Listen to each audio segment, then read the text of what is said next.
What's going on, everybody? It's Richard Cobra here, the blue collar nerd. Hey, so you know how ServiceTitan's release notes for June were super confusing? Well, they still are, but I have managed to clarify a few things. So the first one I want to mention is the improved workflow for applying add-ons to memberships. Now in my previous video, I said I couldn't find this in the Sandbox account, and now that the release notes have been finalized, I see that this is talking about the Office side. Whereas before, I'm pretty sure they were talking about the mobile side. Maybe I just assumed that. Let me consult my handy dandy screenshot. Okay, so this is what it said before when I made the video. Improved workflow for applying an add-on to a membership. A new button attaches membership add-on tasks to estimates and invoices more efficiently. The functionality of this button reduces the number of taps it previously took to do this in ServiceTitan Mobile. Point blue collar nerd. Okay, so this is not a mobile change or feature. This is Office side. It no longer says taps, it says clicks, and it no longer says mobile.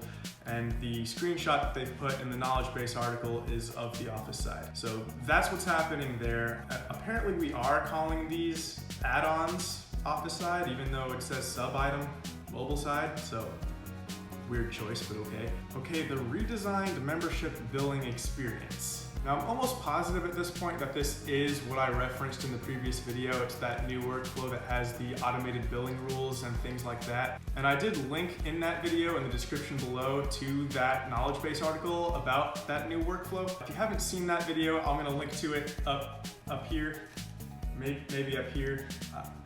One of those corners. So if you want to see the link to that article, go to that video, go to the description, you'll find it there. Now the thing is, there's still no changes live, and I still don't have any changes to this in my Sandbox account either. Now according to Tina Milligan in the ServiceTitan Mastermind Facebook group, she said she had a chat with one of the support agents and they said that they decided to hold off on this feature to work out some kinks or something, which is fine, but hey, ServiceTitan, quick tip, take it out of the release notes then. It's just confusing. Why is it there if you're not...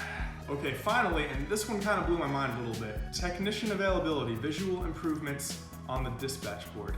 What I failed to realize is that technician availability, they're not just saying that phrase, that's the name of a feature. That's the name of a feature that's currently gated and still under development. So what technician availability does is it gives you the ability to have different shift types, which they're referencing in these notes, shift types. So you can have an on-call shift, and you can have time off, and you can have regular working hour shifts. And what they're saying in these notes is that they changed the visual design of how those different shift types appear on the dispatch board to make them more distinct and clear.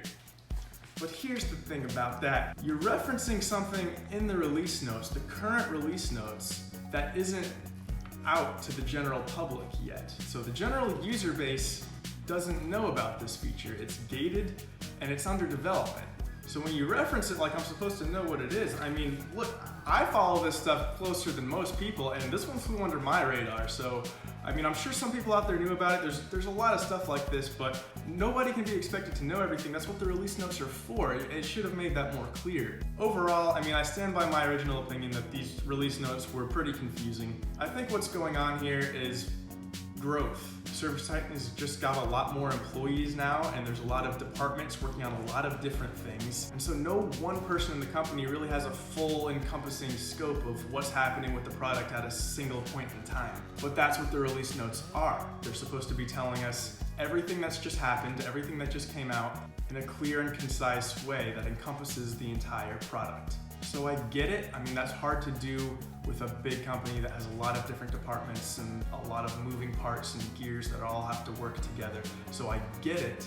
At the same time, this has to get better. I mean, these notes just did not cut it this month. Anyways, that's all I got for today. I promised you guys a follow-up to that video, so here it is. Don't forget to like the video and please subscribe to the channel if you haven't done that already. That really helps me out.